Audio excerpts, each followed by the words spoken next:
নমস্কাৰ। আজি আমি আলোচনা কৰিম যে চলিত বছৰত আমাৰ বিজেপি নেতৃত্বাধীন ৰাজ্য চৰকাৰখনে কিমান টকা ঋণ ল'লে আৰু এই টকা হিমন্ত বিশ্ব শৰ্মা ডাঙৰীয়াই ক'ত খৰচ কৰিছে তাক লৈ আজি আমি কিছু আলোচনা কৰিম।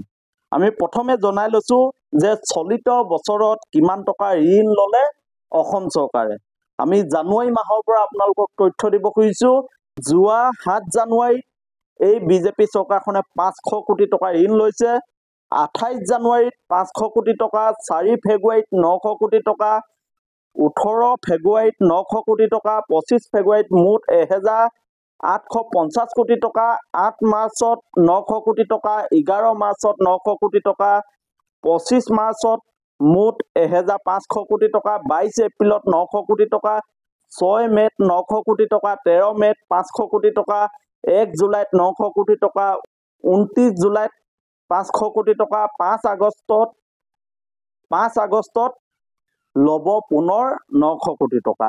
মুঠ বিজেপি চৰকাৰখনে 12,550 কোটি টকা ঋণ ল'ব। আজি প্ৰশ্ন হয় যে এই যে 12,550 কোটি টকা ঋণ ল'ব, ঋণ ল'লে এই টকা মুখ্যমন্ত্ৰী ডাঙৰীয়াই ক'ত খৰচ কৰিছে? আজি নিবনুৱা সংস্থাপনৰ ক্ষেত্ৰত এই টকা ব্যৱহাৰ কৰা হৈছেনে? আজি চাৰিওফালে মূল্য বৃদ্ধি। আজি মটৰচাইকেল এখন উলিয়াই লৈ যাব নোৱাৰি, ই ৰিক্সা এখন উলিয়াই লৈ যাব নোৱাৰি, ট্ৰেক্টৰ এখন লৈ যাব নোৱাৰি। প্ৰতি মুহূৰ্তত যিধৰণে টেক্স লৈ মাটি খাজানা বৃদ্ধি কৰি দিয়া হৈছে, প্ৰতিটো অত্যাৱশ্যকীয় সামগ্ৰীকে ধৰি পেট্ৰলজাত সামগ্ৰীলৈকে এই চৰকাৰখনে মূল্য বৃদ্ধি কৰিছে। আৰু চাৰিওফালে এতিয়া দেখিছে যে কৰৰ সন্ত্ৰাস, আৰু তাৰ মাজত চৰকাৰখনে ঋণৰ পিছত ঋণ লৈ এতিয়া ৰাজ্যখন চলাই আছে। তাৰ পিছত আজি আমি সচেতন যুৱক হিচাপে প্ৰশ্ন নকৰিম নেকি যে মুখ্যমন্ত্ৰী ডাঙৰীয়া, আপুনি যে এই যে ঋণ লৈ আছে, এই ঋণৰ পইচা আপুনি ক'ত খৰচ কৰিছে? আজি কিয় কৰ্ম সংস্থাপনৰ অভাৱত আজি অসমৰ নিবনুৱা যুৱক যুৱতীসকলে বহিৰাজ্যত গৈ আনৰ তলত কাম কৰিবলগীয়া হয়? আজি কিয় খৰাং বতৰত কৃষকসকলক জলসিঞ্চনৰ ব্যৱস্থা কৰি দিব পৰা নাই? আজি কিয় মূল্য বৃদ্ধি যে এই অবাধ ধৰণে এতিয়া মূল্য বৃদ্ধি হৈছে, এই ক্ষেত্ৰত কিয় চৰকাৰে নাকি লগাব পৰা নাই? আজি কিয় পেট্ৰলজাত সামগ্ৰীয়ে হওক বা প্ৰতিটো সামগ্ৰীৰ ক্ষেত্ৰত চৰকাৰে কিয় নিয়ন্ত্ৰণ কৰিব পৰা নাই? আজি যি ধৰণে টেক্স লৈ আছে, যি ধৰণে কৰৰ সন্ত্ৰাস চলিছে, এই ক্ষেত্ৰত চৰকাৰখনে কিয় নিজৰ স্পষ্টীকৰণ দিয়া নাই? আৰু সকলো পিনৰ পৰা লুণ্ঠন কৰি থকাৰ পিছত চৰকাৰখনে ঋণ লৈ থকাৰ কাৰণ কি? এই ঋণৰ টকা ক'ত খৰচ কৰা আছে? আমিতো আমাৰ অঞ্চলসমূহত যি উন্নয়ন, এই উন্নয়ন আমি দেখা নাই। আজি ৰাস্তা পদূলি এক জৰাজীৰ্ণ অৱস্থাত আছে। আজি আমি যদি চাওঁ, অসমত প্ৰায় ৰাস্তা জৰাজীৰ্ণ অৱস্থা। গাঁও অঞ্চলত যাব নোৱাৰি।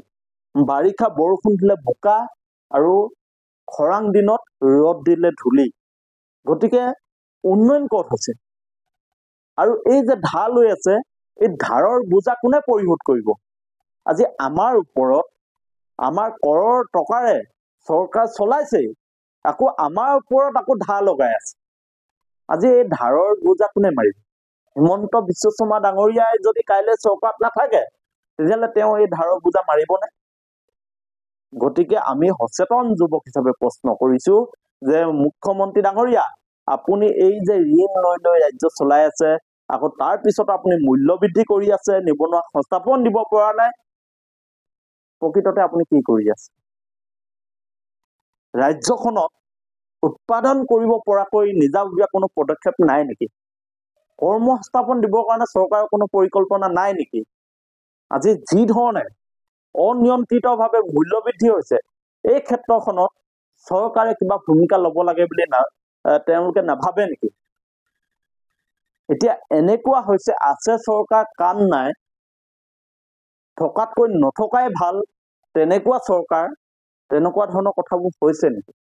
গতিকে মুখ্যমন্ত্ৰী ডাঙৰীয়া, এজন আমি সচেতন যুৱক হিচাপে কথাখিনি আলোচনা কৰিছো, প্ৰশ্ন কৰিছো, আৰু আমি যিসকল দৰ্শকে আমাৰ এই যি আলোচনামূলক ভিডিঅ'টো চাই আছে, আমি যিহেতু জনাইছো যে আপোনাৰ চলিত জানুৱাৰী মাহৰ পৰা আজি তাৰিখলৈকে চৰকাৰখনে কিমান টকা ঋণ ললে আৰু কোন তাৰিখত কিমান টকা ঋণ ললে আমি যিহেতু সকলো তথ্য সহকাৰে আপোনালোকক জনাই আছো। গতিকে আপোনালোকৰ দৃষ্টিভংগীয়ে আপোনালোকৰ মতামতসমূহ জনাওক যে সঁচাকৈ চৰকাৰখনে ঋণ লৈ এই যি ঋণৰ বোজা আমাৰ ওপৰত জাপি দিছে নেকি, আৰু এই ঋণৰ টকা চৰকাৰখনে কি কৰিছে, আপোনালোকৰ দৃষ্টিভংগীয়ে ঋণ লোৱাটো ভাল নে বেয়া, এই সন্দৰ্ভত আপোনালোকে আমাৰ কমেণ্ট বক্সত আহি আপোনালোকৰ মতামতসমূহ জনাওক।